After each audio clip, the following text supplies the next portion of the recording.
Regresamos a Argumentos, gracias por seguir en sintonía de este espacio a través de la señal de Globovisión. Recibimos en nuestros estudios al doctor en Ciencias Políticas, Carlos Raúl Hernández, quien es uno de nuestros invitados asiduos al programa, pero también está organizando en la Universidad Central de Venezuela el foro Entendimiento, Estabilización y Cambio Político. Importantes estos términos. El primero, entendimiento, qué tan difícil es entenderse con aquel que piensa diferente. Doctor en Ciencias Políticas, Carlos Raúl Hernández, bienvenido. Bueno, muchas gracias. Bueno, esa es una iniciativa que venimos organizando tu amiga Egle González y yo, que por cierto tenemos mucho tiempo diciendo lo mismo, el entendimiento, el diálogo, los acuerdos. Ya la lengua se nos ha secado de tanto repetir eso. Y en diferentes escenarios, y en diferentes momentos de confrontación. Bueno, eso nos ha costado campañas de descrédito, insultos. Hoy mismo me están insultando porque ayer hablé de una excelente intervención que tuvo una parlamentaria. Bueno, y entonces todo el sector ese envenenado de los radicales que por cierto han degradado mucho la vida política. Ellos se han convertido en una especie de tumor de la vida política nacional, de envilecimiento de la vida política, porque tú no puedes decir nada, por ejemplo, tú no puedes elogiar a esa diputada porque salen entonces aquella cantidad de improperios contra ella, contra mí. Mira, es una enfermedad, realmente el radicalismo es una enfermedad grave, una enfermedad terminal para un país y por eso hay que derrotarlos. Y que hace mucho daño al pensamiento crítico y la forma de hacer política. O sea, los que están en un lado no pueden ser autocríticos, ni mucho menos aplaudir algo que haya hecho alguien bien de la acera del frente, independientemente que esté bien. Y tampoco pueden decir si alguien en su acera hizo algo mal, porque pues esto lo sacrificaría. Pero es que los radicales han sacrificado el pensamiento. Ahí no, desde arriba hasta abajo no existe pensamiento. Tú revisas los discursos de sus dirigentes más encumbrados y ves que es una repetición de eslogan vacío, de consignas, autoelogios, expresiones de egocentrismo, de narcisismo, pero no hay en ninguna parte hay un razonamiento sobre lo que hay que hacer, sobre el país, sobre las perspectivas, sobre las reformas necesarias, nada. Son sombras vacías, es un discurso vacío, consignero, mediocre, que además entonces se apoya en lo más rudimentario que tiene el género humano, que es la violencia verbal. Mira, eso se parece mucho al fascismo. En lugar de hacer propuestas, mira, vamos a hacer esta propuesta para la educación en nuestro país, se parecen para la mucho, salud. Eso era el fascismo, por cierto. La gente habla mucho del fascismo. El fascismo era específicamente el uso de la violencia verbal y física contra el adversario. Es lo único que caracteriza al fascismo. De hecho, hay muchas personas de centro que a veces manifiestan temor de expresarse en redes sociales o en X porque no quieren como caer en el medio de un torbellino de improperios o de etiquetas, ¿no? Y prefieren mantenerse en bajo perfil. Lo que estoy tratando de decirte es que precisamente han provocado un envilecimiento de la política, que es un problema sociológico serio. Si cuando tú envileces un país, tú acostumbras a un contingente de gente que básicamente está a sueldo, porque son los bots, son las guarderías esas de envenenados, las huertas que llaman.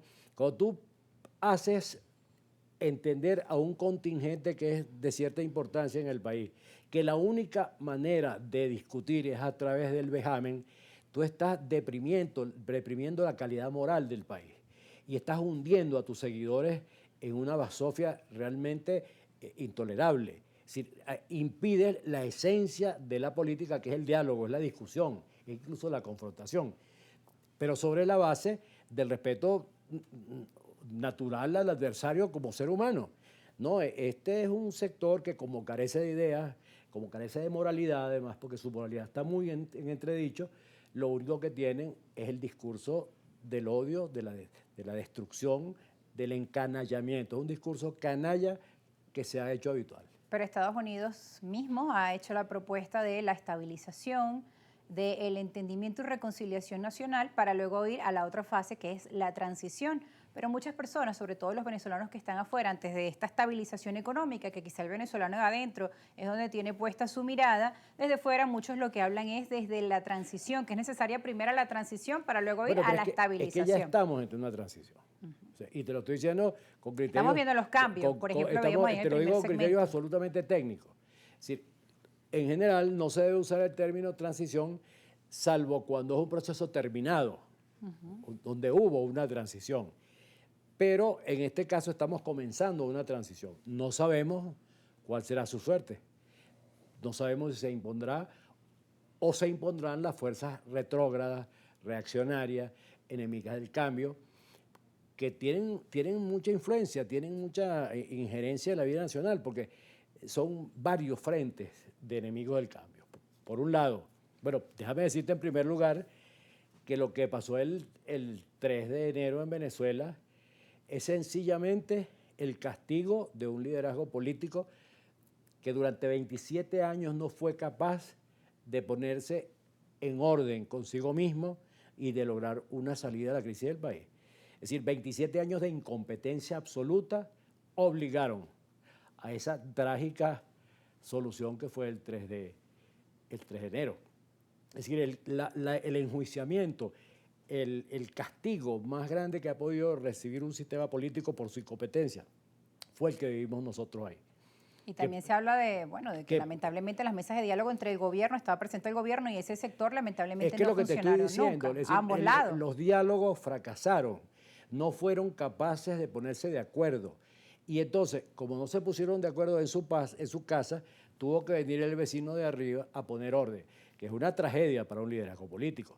Si yo fuera parte de ese liderazgo político, bueno, tendría el rostro mirando la cara mirando hacia abajo. Pero de ese sector no se critica la acción del 3 de enero, lo que se critica es que no está bien el orden. Yo lo que te estoy diciendo. No, y yo sé lo que me estás diciendo, pero te digo, ¿no? Hay una transición, ya comenzó la transición, independientemente de cualquier cosa que digan, de cualquier periodización política que haga. Ya la transición comenzó el cambio de un sistema basado en un conjunto de patrones, básicamente premoderno, a un sistema que empieza con un proceso de modernización acelerada. Lo que vimos, por ejemplo, la reforma de la ley de hidrocarburos, que, bueno, fue impuesta, sin duda, pero indiscutiblemente que esa ley ha debido aprobarla el sistema político venezolano hace 20 años.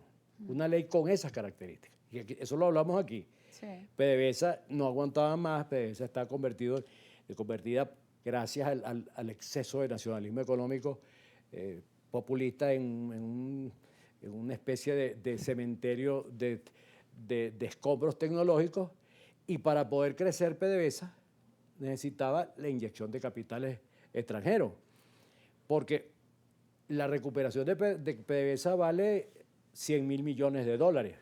Venezuela no tiene 100.000 millones de dólares para recuperarla entonces, porque si tuviera 100.000 millones de dólares serían para lo que yo creo que debe hacer, invertirlos en infraestructura, en educación, en salud, en vialidad, es decir, invertirlos en la gente, no para invertirlos en una empresa.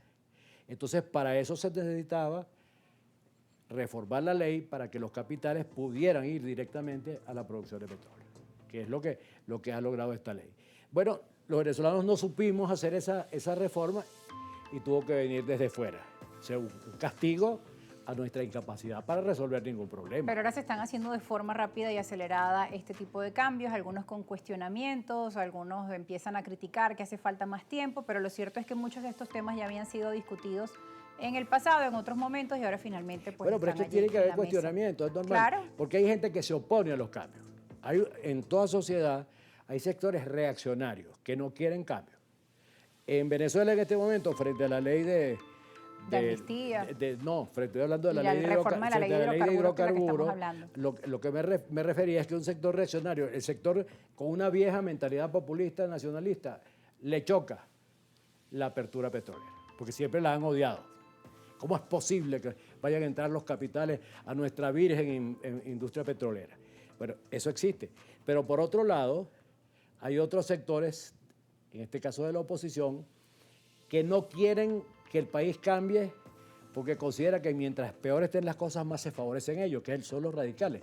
Los radicales juegan al desastre porque creen que impidiendo el cambio, impidiendo la modernización, van a precipitar los problemas y van a producir lo que ellos siempre han querido, una reacción popular contra el gobierno de Delcy Rodríguez. Entonces hay muchos intereses que abonan en contra del cambio. Y son intereses que están por encima del interés de todos los venezolanos. Tenemos que ir a una pausa. Al regreso seguiremos conversando con el doctor en Ciencias Políticas, Carlos Raúl Hernández. Recuerde que a través de nuestras cuentas en redes sociales puede dejarnos sus comentarios, @rosa_periodista, @argumentosgb. Ya volvemos.